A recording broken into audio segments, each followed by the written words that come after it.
교재 79페이지를 제가 읽겠습니다. 서기관들과 바리새인들이 예수님을 시험하기 위해 가늠한 여인을 잡아 예수님께 데려왔습니다. 그들은 모세는 율법에서 이러한 여인을 돌로 치라 하였는데 선생은 어떻게 하시겠습니까? 라고 예수님께 묻습니다. 대답을 재촉하는 그들에게 예수님은 땅에 무언가를 쓰시고는 너희 중에 죄 없는 자가 먼저 돌로 치라고 말씀하십니다. 그러자 모두가 양심의 가책을 느껴 그 자리를 떠납니다.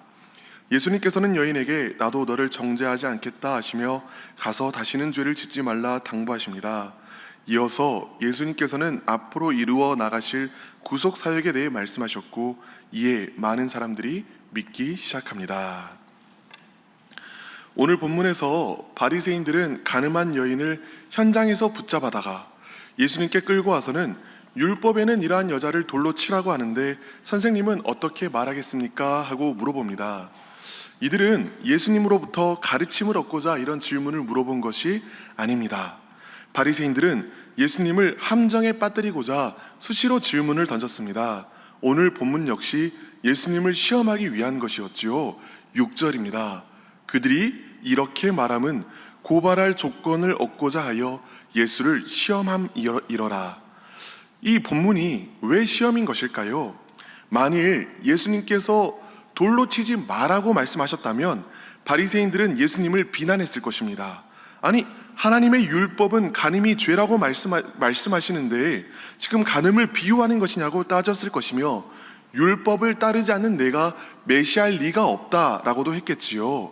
반대로 예수님께서 이 여인을 그러면 모세 율법대로 돌로 치라고 말씀하셨다면 바리새인들은 평소에 예수님께서 보여주셨던 사랑과 용서의 정신은 어디 갔냐고 위선자라며 비웃었을 것입니다. 어쩌면 예수님께서 로마법을 어겼다며 신고했을지도 모르겠습니다. 로마의 식민지에서 사형 선고는 로마인들만이 내릴 수 있었으니까요. 바리새인들은 예수님을 시험하기 위해 문제를 내놓고 쾌재를 불렀을 것입니다. 이 시험에는 탈출구가 없기 때문입니다. 그러나 예수님께서는 늘 그렇듯 세상에 속하지 않은 하늘의 지혜로 대답하십니다. 죄 없는 자가 먼저 돌로 치라. 사실 이 예수님의 답변 역시 율법으로부터 나온 답변입니다. 신명기 13장 9절에서는 범죄에 가담하지 않은 목격자들이 가장 먼저 죄인들을 돌로 치라고 했습니다. 그러나 예수님의 말씀을 들은 사람들은 각자 자신의 죄를 돌아보고 조용히 돌아가지요. 이것이 바로 율법의 참된 역할입니다. 스스로의 죄인됨을 깨닫지 못하는 사람들이 하늘의 기준 앞에서 자신이 추악한 죄인인 것을 깨닫고 겸허히 인정하는 것입니다. 아득바득 나는 죄인이 아니라고 우기는 것이 아니라 손들며 항복하며 자신이 죄인임을 인정하게 하는 것입니다. 많은 이들이 회개를 양심의 가책을 느껴 아파하는 것이라고 생각합니다. 그러나 양심의 가책을 느끼는 것만으로는 아직 참된 회개라고 할 수 없습니다. 9절의 전반부를 읽어보겠습니다.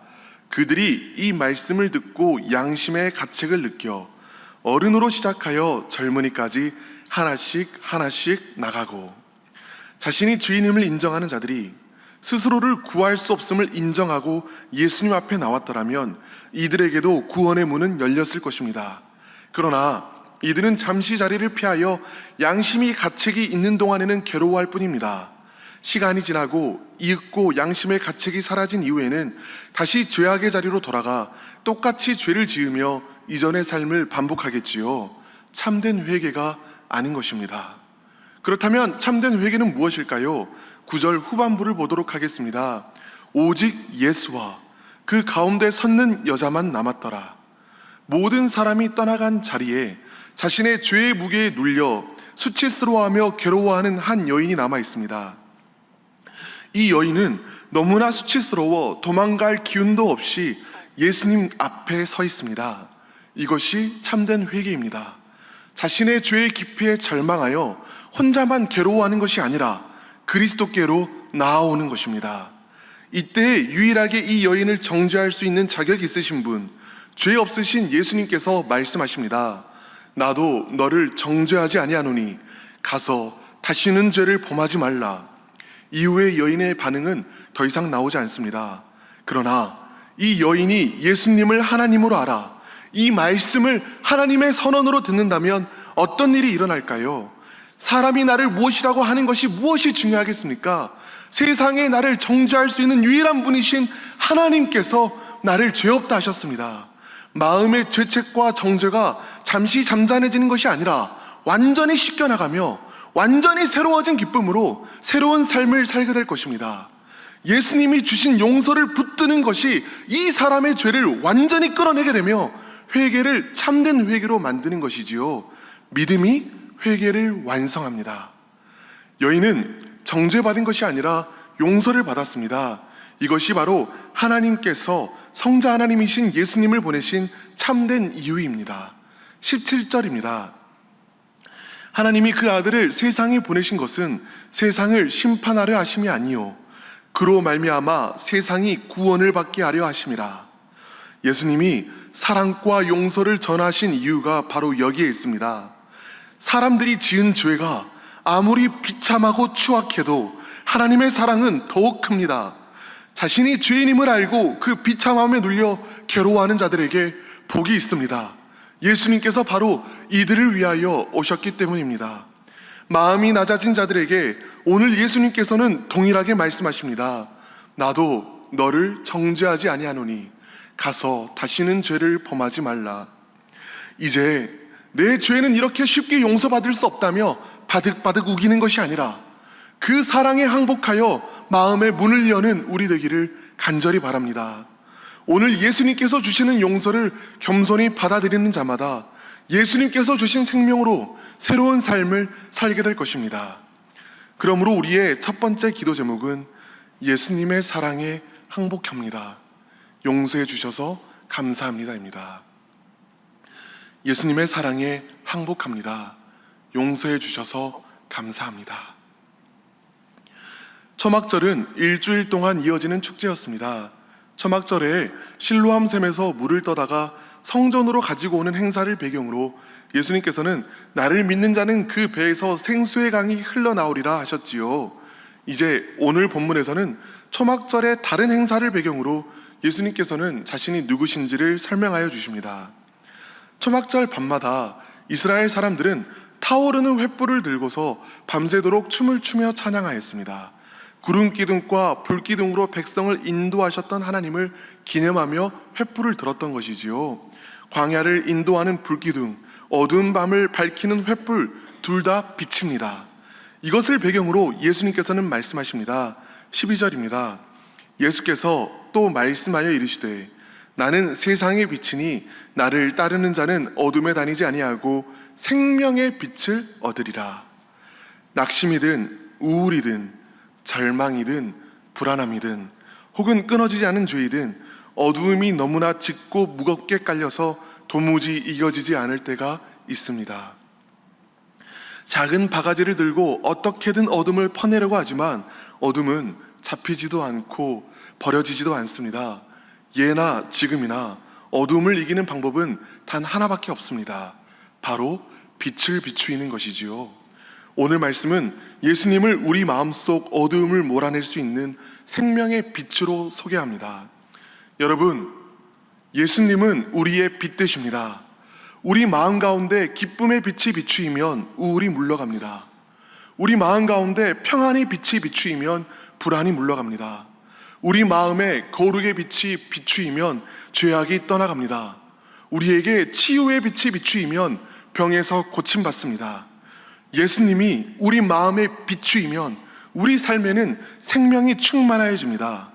예수님께서는 생명의 근원이시기에 예수님을 믿는 자는 그 배에서 생수가 솟아납니다. 마찬가지로 예수님께서는 생명의 빛이시기에 예수님을 믿는 자는 생명의 빛이 비추입니다. 12절을 음미하다 보면은 떠오르는 시편의 구절이 있습니다. 시편 27편 1절입니다. 여호와는 나의 빛이요 나의 구원이시니 내가 누구를 두려워하리요.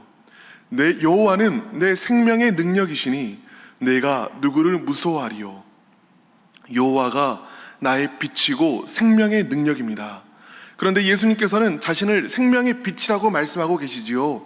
자신이 하나님이라고 분명히 귀 있는 자는 들을 수 있도록 밝히고 계신 것입니다. 예수님을 하나님으로 알고 영접하는 자들 안에는 이 생명의 빛이 비추입니다. 이 빛은 우리 안에 있는 어둠과 혼돈을 능히 몰아내고 기쁨과 평안으로 우리를 채웁니다. 빛 대신 예수님께서 우리 안에 거하실 때 예수님께서 누리셨던 바로 그 기쁨과 평안함으로 우리를 인도하여 주십니다. 가만히 믿음의 눈을 들어 여러분 안에 계신 예수님을 바라보시길 바랍니다. 나와 함께 하시는 예수님이 치유와 회복의 하나님이심을 바라보시길 바랍니다. 예수님께서 지금 이 순간 생명의 빛으로 우리를 비추고 계십니다. 그러므로 두 번째 기도 제목입니다. 빛 대신 예수님, 우리를 밝혀주셔서 감사합니다. 빛 대신 예수님, 우리를 밝혀주셔서 감사합니다. 13절에서 바리새인들은 예수님의 증언이 참되지 않다고 이야기합니다. 율법에 따르면 자기 자신에 대한 증거는 효력이 없다는 것이지요. 예수님께서는 14절에 이렇게 말씀하십니다. 예수님께서 대답하여 이르시되 내가 나를 위하여 증언하여도 내 증언이 참되니 나는 내가 어디서 오며 어디로 가는 것을 알거니와 너희는 내가 어디서 오며 어디로 가는 것을 알지 못하느니라. 예수님께서는 자신의 증거가 참된 이유를 자신이 어디에서부터 왔는지, 즉 자신의 기원에 두십니다. 예수님께서는 하나님께로부터 보냄을 받은 분이시라는 것이지요. 하나님께로부터 보냄을 받은 분은 인간의 증거가 필요 없습니다. 인간의 증명이 필요치 않습니다. 굳이 증거가 필요하다면 하나님 자신이 자신의 증거 되십니다. 그래서 18절에 예수님께서는 아버지와 아들이 함께 예수님의 말이 참된 말임을 증언한다고 말하는 것이지요. 사람의 증거가 아니라 하나님 자신이 이 말이 참됨을 증거하신다, 증명하신다라고 이야기하는 것입니다.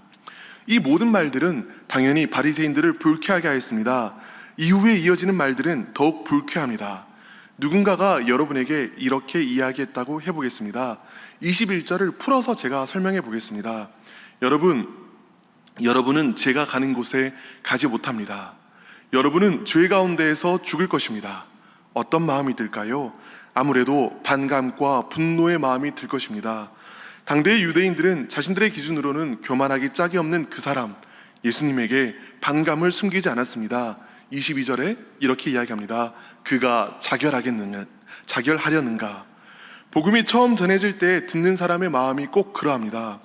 여러분은 죄인입니다. 이대로는 죽음 이후에 천국에 가지 못합니다. 이런 이야기를 듣는다면 보통은 마음속에 분노와 짜증이 올라오기 마련입니다. 자기는 뭔데? 자기는 뭐 얼마나 잘났다고? 이런 마음들이죠. 이처럼 복음에는 걸려 넘어지게 하는 것이 있습니다. 듣는 사람을 철저하게 낮추기 때문입니다. 스스로를 꽤나 괜찮은 사람이라고 생각하고 있을수록 복음을 받아들이는 것은 너무 어렵습니다. 그래도 나는 저 사람보다는 낫지, 이렇게 생각하고 마니까요. 또 자신을 죄인인지는 알지만 적당히 죄인으로, 그래 뭐 나도 어느 정도는 죄인이지, 사람이 다 그렇잖아, 이렇게 생각하는 것만으로는 예수님께서 말씀하신 것을 아직 제대로 이해하지 못한 것입니다.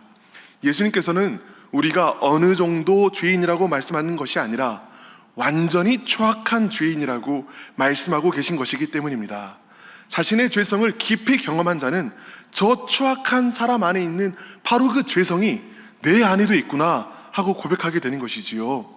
스스로의 힘으로는 돌이킬 수 없는 이 완전한 죄인, 이 죄인이 구원을 받을 수 있는 길은 단 하나입니다. 뼈를 깎는 고행이 아니라 믿음인 것입니다. 24절입니다. 내가 그인 줄 믿지 아니하면 너희는 죄 가운데에서 죽으리라. 여기서 말하는 내가 그인 줄, 내가 그다라는 말은 원어로는 하나님의 자기소개, 나는 나다, 나는 스스로 있는 자다와 같은 말입니다. 하나님께서 모세에게 자신을 구원의 하나님으로 소개하실 때 나는 나다라고 소개하였지요. 나는 나다라고 하는 히브리어를 우리는 여호와라고 읽습니다. 내가 그인 줄 믿지 아니하면 이라는 예수님의 말은 예수님을 구원의 하나님으로 믿지 아니하면 이라는 말입니다. 예수님이 구원의 하나님이신 줄을 믿지 못하는 자는 다 자기 죄 속에서 죽게 됩니다. 그렇다면 어떻게 해야 예수님이 구원의 하나님이신 줄 알 수 있나요? 28절입니다. 너희가 인자를 든 후에 내가 그인 줄 안다. 너희가 인자를 든 후에, 그 이후에야 알 수 있다. 여기서 인자가 들린다는 말은 요한복음 3장 14절부터 15절과 같은 말입니다. 모세가 광야에서 뱀을 든 것 같이 인자도 들려야 하리니 이는 그를 믿는 자마다 영생을 얻게 하려 하심이라. 예수님께서 들리는 방법이 무엇이지요? 바로 십자가입니다. 십자가에 들려진 예수님을 통해 구원을 경험한 자들은 예수님이 구원의 하나님이심을 고백하게 됩니다. 여러분들께서는 여러분 자신이 자기 자신의 힘으로는 도무지 스스로를 구원할 수 없는 추악한 죄인임을 알고 계십니까? 여러분들께서는 그리스도의 십자가가 여러분을 구원하기 위한 십자가임을 믿으십니까? 그리스도께서 여러분들을 위하여 피 흘리신 유월절 어린 양 되심을 믿으십니까? 그렇다면 믿고 있다면 우리는 그리스도가 나는 나다, 즉 구원의 하나님이심을 아는 자들입니다. 믿는 여러분들 가운데 생명이 있습니다. 그러므로 우리의 마지막 기도 제목은 예수님을 구원의 하나님으로 붙들게 해주셔서 감사합니다. 예수님을 구원의 하나님으로 붙들게 해주시니 감사합니다입니다. 이제 함께 기도의 자리로 나아가겠습니다. 첫 번째 기도 제목은 예수님의 사랑에 항복합니다. 용서해 주시니 감사합니다. 두 번째 기도 제목은 생명의 빛 되신 예수님, 우리 마음을 밝혀주시니 감사합니다. 마지막 기도 제목은 예수님을 구원의 하나님으로 붙들게 해주시니 감사합니다입니다.